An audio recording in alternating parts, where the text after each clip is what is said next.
Welcome. Ann and I are so happy to be here with you this afternoon.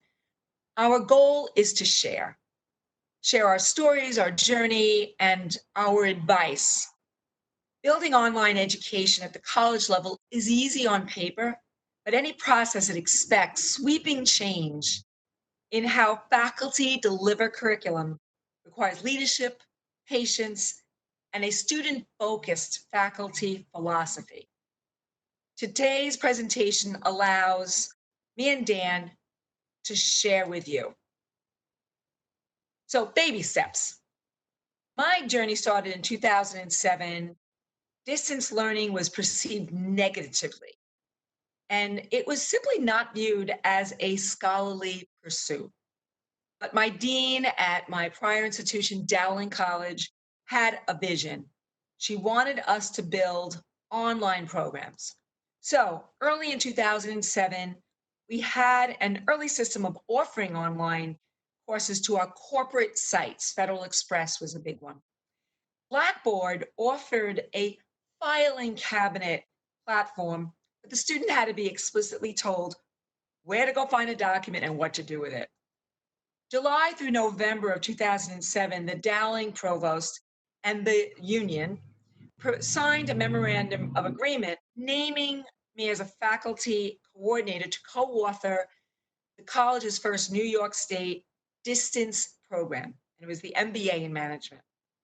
We were making it known to the market that we were now getting engaged and getting involved. In December of 2007, the Faculty Senate had to create a policy on teaching online courses. And this was meaningful for us because it was a corner we turned that meant that the culture was beginning to change.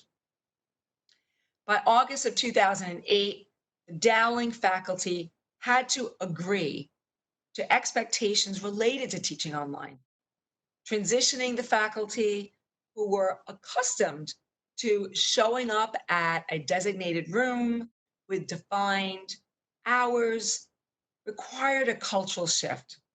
Expectations required responsiveness of the faculty, availability, and creating student engagement. February to September of 2009, I drafted with the provost and submitted the substantive change form for Middle States Commission. This was scary. You are now making known to the authority that gives you the right to grant a degree that you're making such a significant change to your organization's ability to function that you have to submit this substantive change. So we proceeded very carefully, and ultimately we were successful. By December of 2010, with our approvals, the early technology was starting to be integrated. And it was awkward, especially when you're using multimedia, screen capture, and like Camtasia Studio 7 and Audacity were difficult for many of us to use because of our lack of experience. But for early adopters, it was a very exciting time. In 2011, we published our first standard syllabus for online education in leadership. And that was a big deal. In 2012, I left Dowling College and I joined the faculty at Molloy. And then in January of 2013 at Molloy, the leadership was still resistant to this crazy idea of being able to offer online education. It's a new college. So I did a pilot, a little bit in secret, within my graduate ethics course.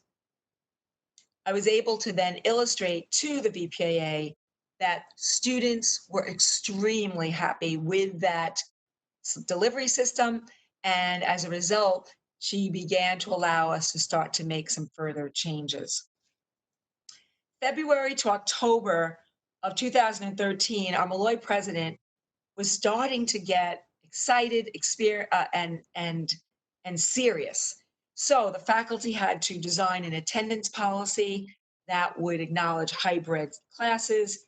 And we also, which I'll talk about a little more, had to create a clarity on the federal seat time and also the New York State education policy on the minutes, we'll call it. We also had to understand how we were going to use this old legacy system, which was called Lion's Den, as our learning management system. We didn't have one yet. In spring of 2014, the college finally approved our ability to hire an instructional designer. It was like such a big deal. I was lucky to serve on the search committee, and by spring of 2014, we had a full-blown policy that began to make clear to the faculty what the hybrid policy was. And we hired in the fall our instructional designer. While this was going on, the literature was guiding us as well.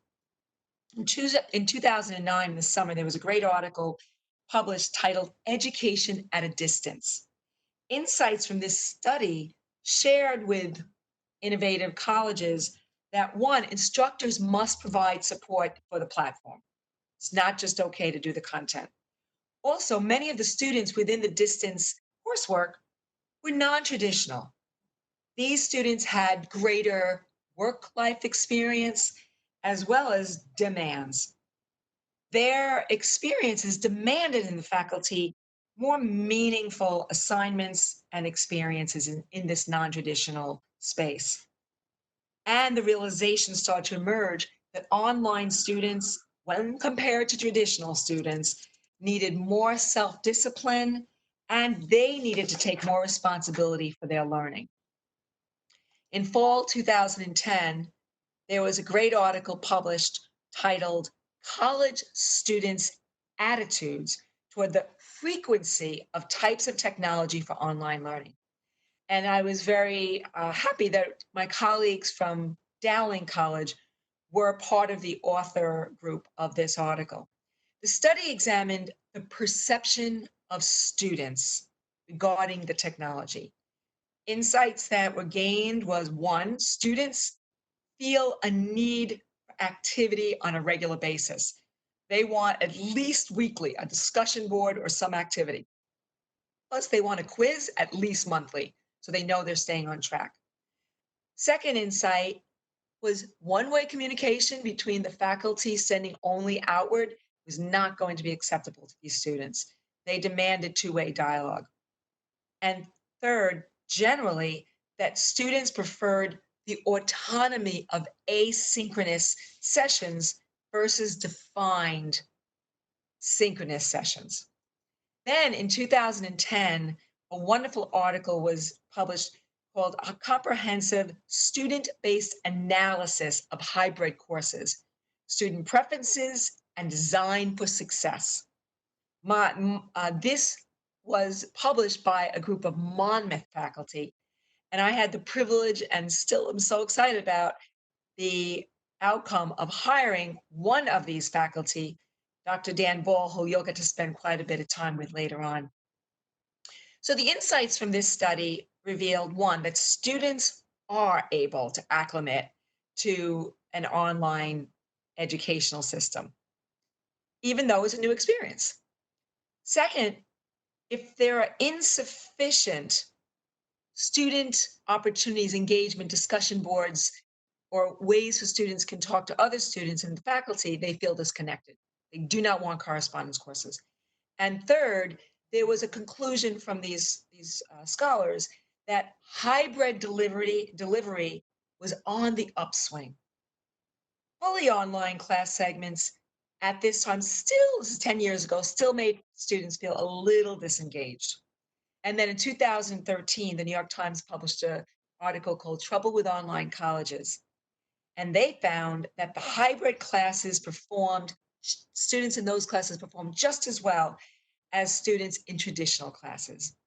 But there was a lot of attrition in the online coursework unless the students were highly motivated. So as I gently mentioned earlier, as we began to move forward, one of the biggest issues for college leadership was the compliance with the federal and the New York State seat time. And that's what defines how long a student has to be engaged in either instructional work or non-instructional work, homework, studying for an exam, in order to meet the requirements of a 1, 2, or 3 credit course. So this was extremely important to us to first understand what the regulations were. Because in the past, you just showed up during your time and you knew you were meeting some level of expectation. It requires the rules require that for every 1 hour of instructional time, there must be 2 hours of non-instructional time. Students studying for an exam, or perhaps they're um, speaking to colleagues on the homework, or they're working on writing an individual paper. So that's non-instructional time, 2 hours for every 1 hour in the classroom. So we began to build that, and that gave again the leadership more confident that we knew what we were doing. Plus now, because we started to move forward and there were certainly early adopters and early innovators, we needed to start creating some policies. So the policies included, and this is actually the actual narrative, training. You had to be certified as competent in order to use the system. And again, the old system was the lion's den, but you had to be able to navigate it. We also had, again, an early lecture capture software, which finally merged into Panopto. And you have to be able to use the anti-plagiarism software. So they had to show competence. Also, you have to create an environment that's engaging to the students, just as if he or she were in the classroom. There has to be varied opportunities for the student to interact with the other students as well as yourself, the faculty member. And the faculty member needs to begin to make an articulated commitment to when he or she will be available. I'll talk a little bit more about that, but they had to really truly indicate, if you write to me, how many hours will I get back to you? 1 hour office hours once a week was not going to work any longer. Plus, very clear expectations for the student had to be articulated at the start of the experience, not chapter by chapter. And there had to be varied assessment opportunities. So you could not have just a midterm and a final. You had to have opportunities throughout the class so that the student, one, knew he or she was staying on track. And you, as the professor, also knew that you weren't losing your students. Concepts of low stake testing emerged that really helped students know that they were staying on track, pay for performance related to reading the chapters and reading the material, and at the same time, no one assessment is going to devastate these students. So this is our process. And on one side, you could say this is the future process, but this is really articulating what we did to be successful. And as you can see by this model of designing and then teaching and then bringing humanization into the experience, improving it, supporting and learning, and then redesigning it. So it is a closed loop that includes continuous improvement at its foundation, but it always starts with teaching. So remember, I shared earlier that the challenge was, as with the Dowling faculty, this perception that the distance education is less than a face-to-face teaching model. So this challenge starts our journey. And this model, this earthiness of this model for continuous improvement has to begin here. Some faculty felt that online education would attract lazy professors and also encourage students to be lazy. So that's why there was a resistance. Also, there was a concern that online education had a limit to the ability to engage the student, to feel that sense of ebb and flow between mentor and mentee. So it created a bit of a flashback to the old correspondence courses that were more in trade schools of a billion years ago, which obviously scholars at the college level wanted nothing to do with it. So my experience was to find champions, individuals who really were willing to play with the technology and to begin the process of learning. My dean at Dowling College had selected me as a champion, and I was very fortunate to have my colleague, Dr. Dan Ball, as a champion at Molloy College. So if you have the right faculty and you have the right commitment, then you can begin to move to the next step, which is to humanize the experience for the students. So this step is crucial, not just for the student, but also for the professor. Many faculty joined the academy because it was a meaningful profession to help others learn.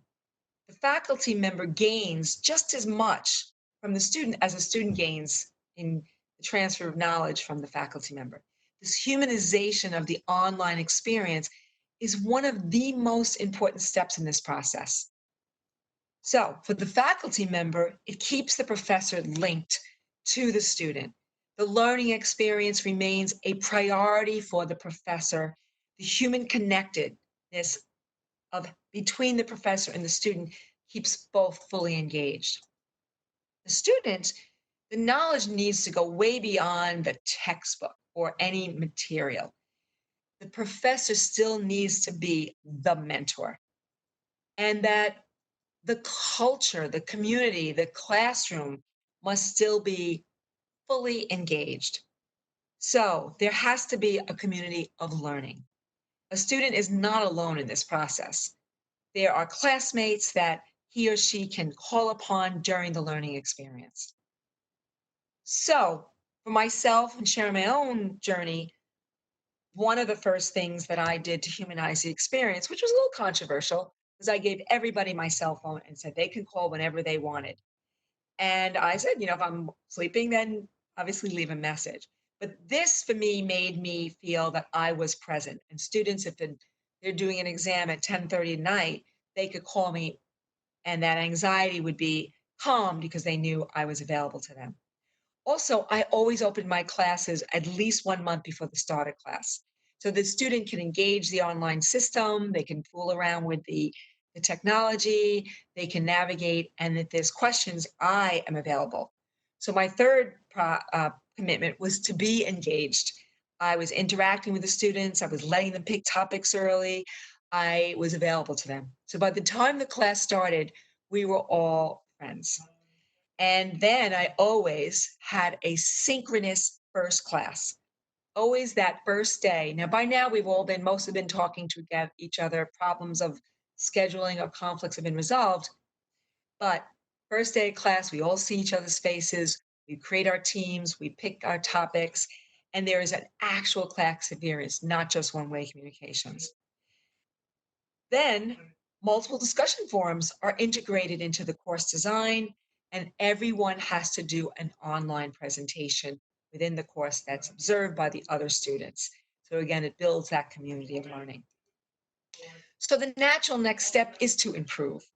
So now we've got these early and innovators who've been now putting this experience into the universe.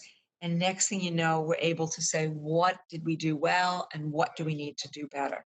I found for myself, and even to this day, every single semester I rewrite my syllabi in my courses to tweak expectations, adjectives, verbs to make sure there's more and more clarity for the student.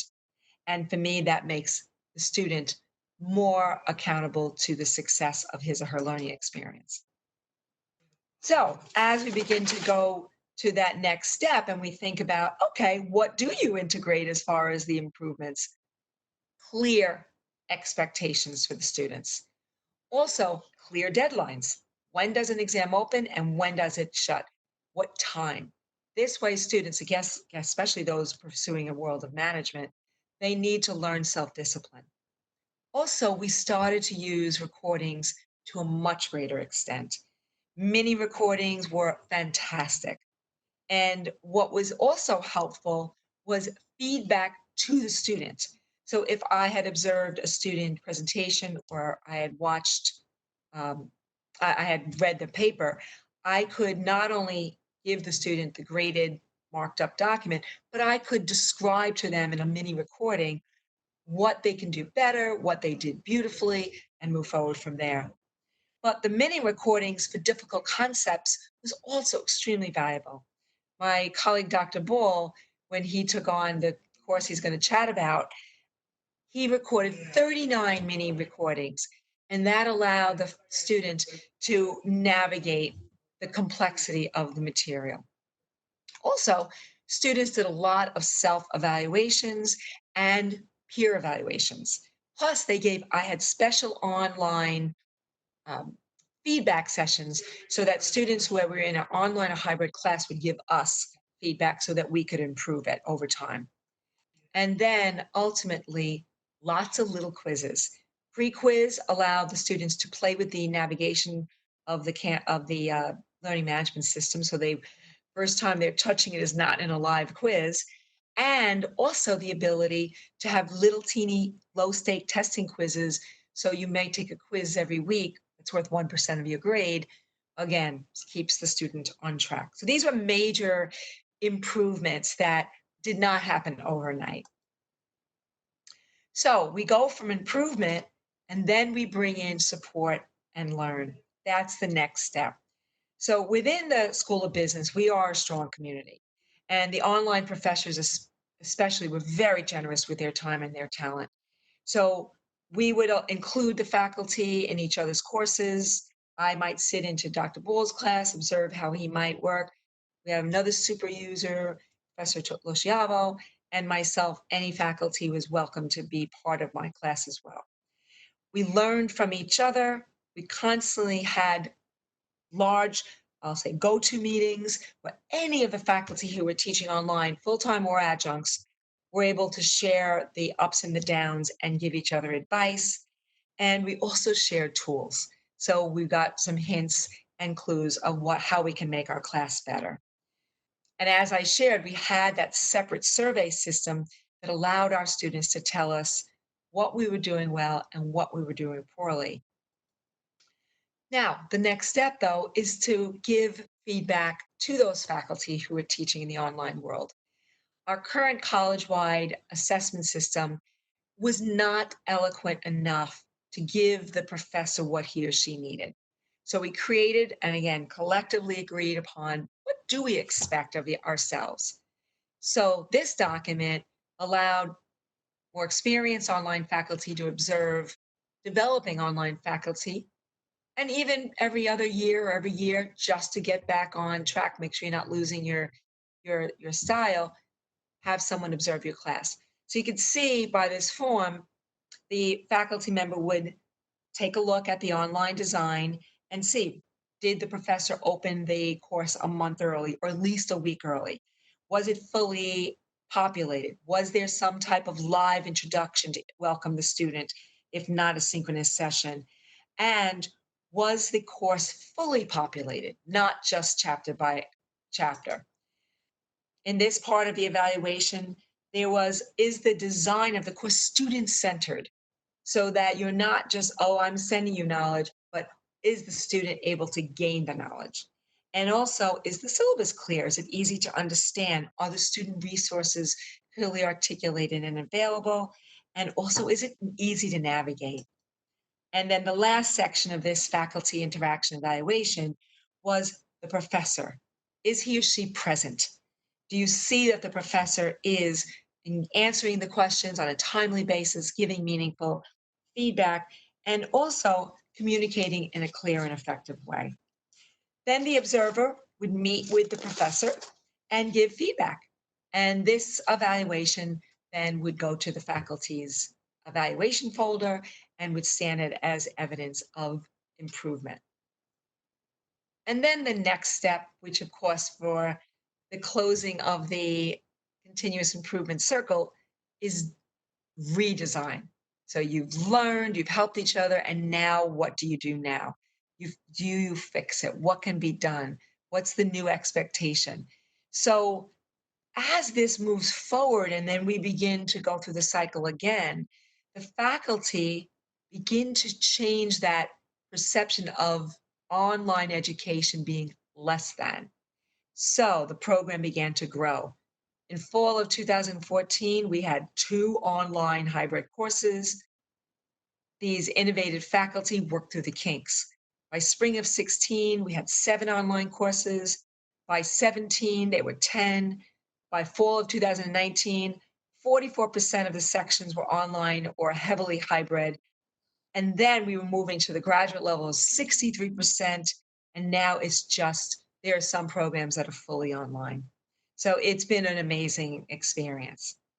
Now I'm very happy to be able to invite my colleague, Dr. Dan Ball. I want to have him share the amazing work that he has done so that you, as our audience, can really understand a real world case example. Dr. Ball has gone through every one of these steps: designing, teaching, humanizing, improving, and redesigning. So now I will turn the floor over to my colleague, Dr. Dan Ball. Thank you very much. As Dr. Maureen Mackenzie-Ruppel just shared some very important concepts regarding building online programs and best practices as to how we can guide the faculty, I want to shift the gears a little bit and now look at that model that she presented. In order to have a successful online program, we need to look at the course level and also have successful online courses. And to develop our courses, I want to look at two perspectives. The first perspective is from the faculty side. Now, as faculty, as we're developing online courses, we want to be pedagogically sound, deliver the course content that we normally would in a traditional face-to-face setting to make sure we're achieving the same overall learning objectives. But we need to also put ourselves in the students' shoes. We may have barriers initially in the online world that we have to overcome, but if we design this properly, it's not just about overcoming these barriers. We may be able to have the students thrive in a way that they might not have in a traditional face-to-face setting. So we need to develop the courses to deliver the content, yet also have a very navigable site so that the students can learn and be comfortable throughout this process. So I just want to talk a little bit about some of the technology that we've had and where we're at now. Going back into history a little bit, our old computers, they may have taken up an entire room. We're not at that point anymore. We've evolved from there. Our communication technology, not as advanced as where we are. And finally, the idea to capture video really is a game changer in terms of delivering effective online education. My very first experiences with an online type of course was a distance learning course, and this was in the late 90s. I had taken a course, it was a C++ course, and at the time it was state of the art. Each week I would get a video cassette in the mail, which was a recording of an actual classroom lecture. And so the institution that developed this program, they basically, in the back of the room, they had a video camera system, and they would record everything that was happening within the classroom. I got to witness that, but it was also very much a one-way type of a learning situation. I was not part of the community. I always had a time lag in terms of the information and a week later getting it. So we're definitely at a better state now. As you can see, what we have here is we now have a hub of possible technology at our disposal. In addition to those mainframe computers being moved into laptops, tablets, our cell phones, we can do so much virtually. This conference is now a virtual conference. So that same idea, that same concept, we can bring now into our course design. So I just want to talk a little bit about a specific course and an example that I think will hopefully help you. In the MBA program, as students enter the program, typically they have one of three introductory courses that they may be able to take: a business ethics course, a course in marketing, and then a course in quantitative analysis to support managerial decisions. Now, also remember that students in an MBA program have a very diverse background, educational background, professional backgrounds. They may be re-entering school after having been away from the undergraduate curriculum and knowledge for quite some time, and many may not have taken math courses in years. But each of these courses is so essential because they provide foundational material for successive courses in the program. So what we need to do is develop these courses in a way that the student will engage and be able to be successful throughout the program. Now, I initially would think the quantitative analysis class might be the most difficult class to do in an online setting. My introduction to online teaching and hybrid teaching was around 2010 or so. And at that time, I really was recording lectures into PowerPoint slides and uploading that and providing materials for the students and trying to be as engaging and interactive as possible. And at that point, I really thought that a quantitative class is the most difficult to do. I'm not sure it really can be done. Well, with the technology we have now and how I've grown over the time, it definitely can be done and can be done in a very successful way. So what is this course all about? Well, it's really a course about decision making. So we make decisions all the time. Whether we're in the boardroom making strategic decisions for an organization, we're deciding between multiple alternatives, or we're just taking information and we're processing that information and then making a decision. So it's really about decision making. So how could we accomplish this at a managerial level? Well, we could just take the information, think about it, and make a split decision. It may work. Oftentimes, it does not work. We could go back to our time-trusted method of using the magic 8-ball. Again, not one that I would recommend, especially when making some very critical decisions. Or we could use the field of business analytics, management science, operations research. Take all of our mathematical tools we have, take the information, utilize that technology, and process it to make very sound business decisions. So that's what this course really is about. It's about taking that information, taking that data, teaching the student to build and utilize models to make decisions. As you can see, we have a lot of topics that the students are learning. And this is all in a very short 7-week session. Everything from bringing in that probability and statistics background that may have been years prior that the student initially learned, decision analysis, regression analysis. There's a lot here. And oftentimes students are a little intimidated when they see this, especially if they have not been in the classroom in a while. And we need to build their confidence, teach this material to the level that is at a graduate level, and then have them be successful not only in the program, but as they move throughout their careers. So how are we going to do that? Well, let's look at our materials and the technology. We have our traditional textbook. We have supplementary information. As my colleague, Dr. Mackenzie-Ruppel shared, the humanization is so important that the faculty be there for the student and provide that personality and that experience that the faculty member has.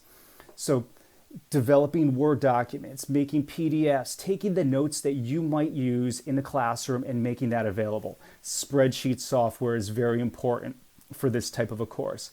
And then we have our learning management system. We used Canvas. There are many of them out there, but having a very organized learning management system is crucial for the development and success of a course. And then Panopto. Other lecture capture programs are also very, very widely used and very successful. The example I will show you, we used Panopto. And again, it helps you bring that video component into the classroom. So as Dr. Mackenzie-Ruppel shared, having an introductory synchronous session is so important, and we do that.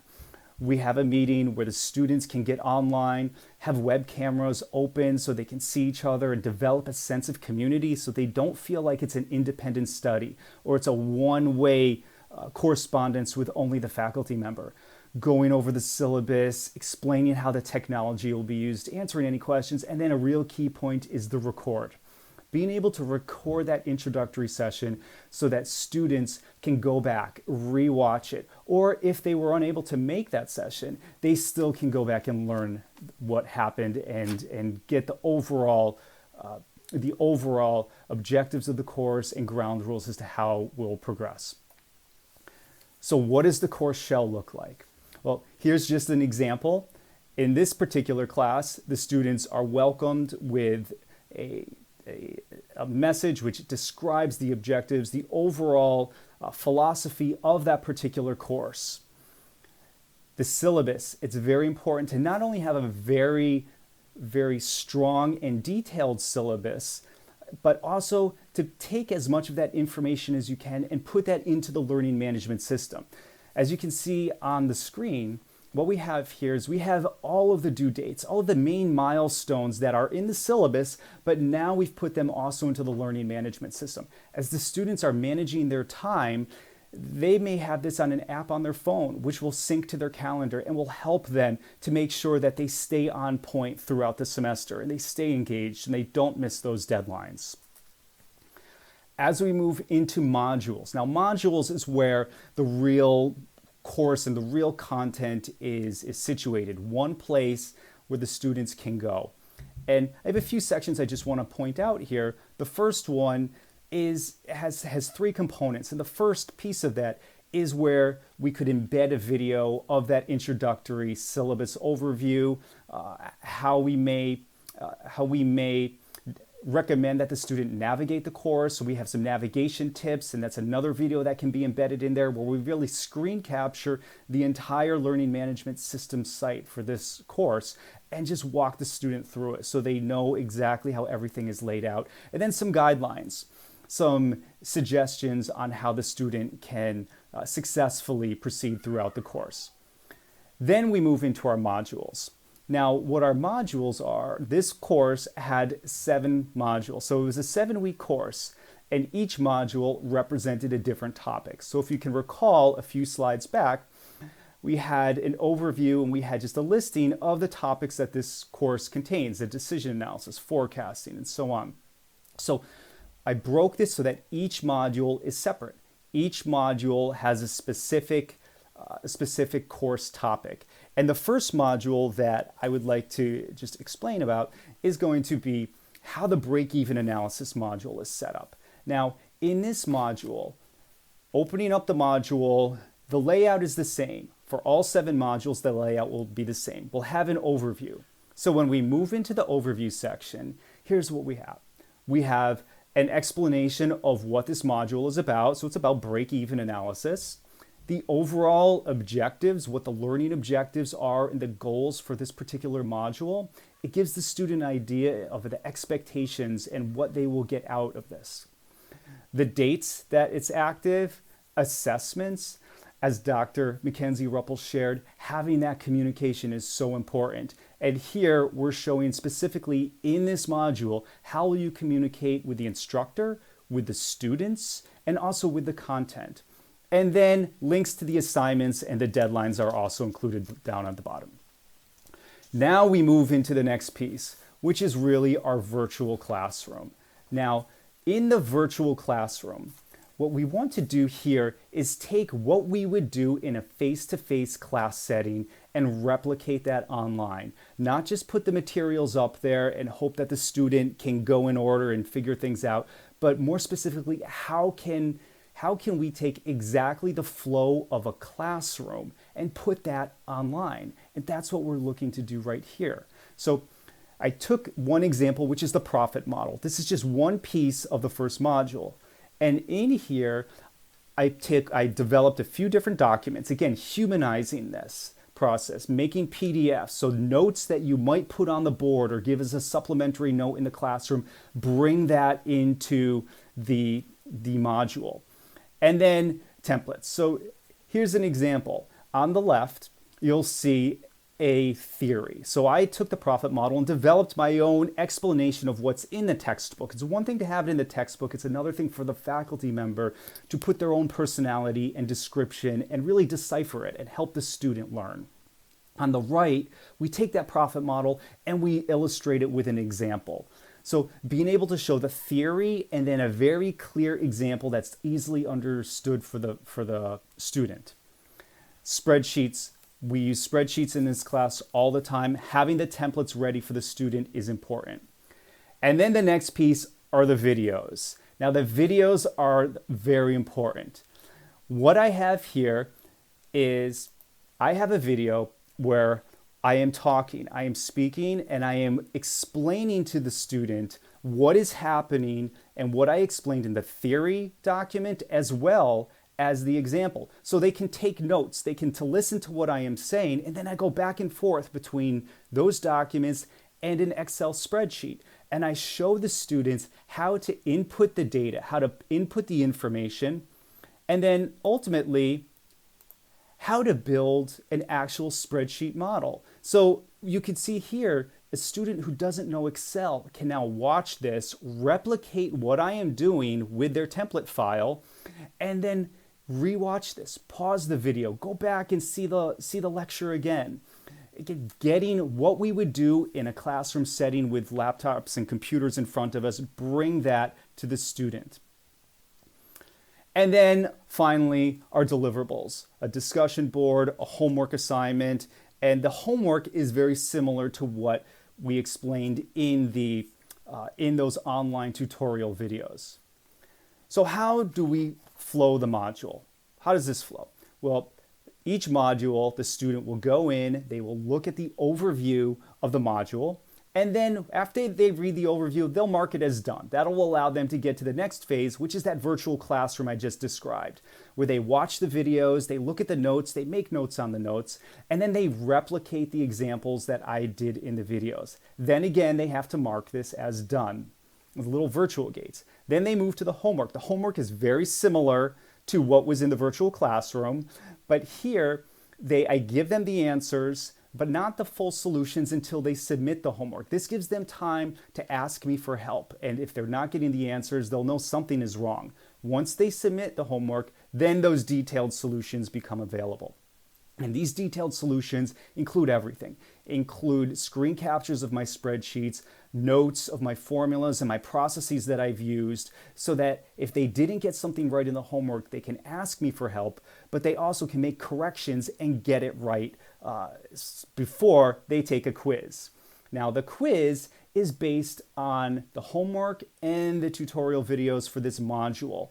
So as Dr. Mackenzie-Ruppel shared, having frequent assessments, and it's not cumulative. As opposed to cumulative exams, I want to build the student's confidence. I want to chunk the content into modules. Once the student masters break-even analysis, then they will move on to decision analysis. And once they master that, they'll move on to regression and so on. So in a 7-week session, I want to make sure that everyone comes out of there feeling very confident, so they've learned the material and they've also rebuilt and regained that confidence in the math and the topic area that they may have lost over years of not being in school. Then they move on to the next module. So just a few summary best practices. Again, that introductory synchronous session, get everyone together, be able to provide an explanation of the course, field questions, and also record it. In case a student can't make it, record it so that they can go back to us. The consistent learning management shell. That's great so that from week to week to week, the student can gain confidence and understand and not be lost by trying to figure out where things are. Instead, spend that time focusing on the content and mastering that. And then in a program, if faculty can be consistent with how they lay out their courses, that makes that transition to the next course even easier. The chunking of information. Learning one topic, learning it well, moving on to the next. Focus and master. Allow the students to focus on a content and then master that. Those virtual gates, so students don't skip ahead and maybe get confused or overwhelmed by seeing what's coming up in 2 weeks. Just stay where they are and learn that. The supplementary notes, the tutorial videos, those help, again, bring that faculty personality into the classroom. And one of the keys is the step-by-step details and process. I loved math as a student, I really did, but I also was very slow to learning it. I needed to take the content, really go back to the library, write everything down, take large problems, break them down into smaller steps, and learn that way. When teaching a mathematical course, or really any course online, we really need to be very cognizant of the fact that our audience, our students, they have so many different learning styles, and we need to make the material accessible to them and present it in a way that they can learn it and build that confidence. So we need to reach as many of those styles as we possibly can. And then finally, when this type of a course is built and you have a nice learning management system, then the other online courses, the blended and even face-to-face courses, can still use this setup. So at this point, I'd like to pass the floor back over to my colleague, Dr. Maureen Mackenzie-Ruppel, for some closing thoughts. So, Dr. Ball, thank you so much. You really demonstrated the ability and for a faculty member to create a complicated set of knowledge transfer for within the online environment. So I really am very grateful for everything that you've done, and you've been a big mentor to many of the junior faculty. So what we did here, and before we close our presentation, is just to pull some of the key themes. One is any college that wants to go down this path with this level of effort and energy must provide support for the faculty. Structural designers, you don't force the faculty. They have to be willing to do it on their own and come around, have mentors that will guide them. Also, you need support for students, whether it is faculty who are well educated and teaching them the platform, but an understanding that not every student learns the same way, as Dr. Ball shared. College-wide policies need to have amount of flexibility, yet at the same time make clear to the faculty that if you are going to engage in online education, it must be meaningful to the student. Also, to be clear on, to be close to the literature.